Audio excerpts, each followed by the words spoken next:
Good morning, you lovely people. This is Lee from Source Sounds, just showing you another KENWOOD DNX5190DABS unit that we've installed into this lovely SsangYong. The factory radio was faulty, so we've actually just replaced it with, like I said, the DNX5190DABS. So if we just turn it on, so we've got there a nice SsangYong logo, so it gives it a bit more factory feel. This unit, we have got Garmin navigation built in, Bluetooth with Bluetooth streaming capabilities, CD, DVD playback. It will give us FM radio as well as DAB radio. We've got two USBs.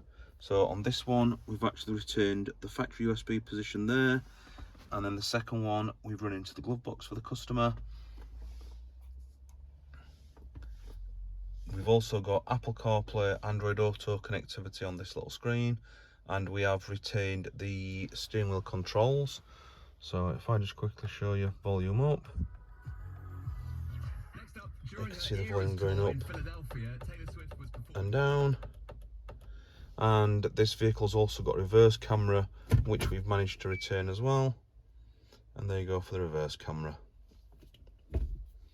Thank you for watching. Any more information, give us a shout on 0114 257 1550. Thank you very much.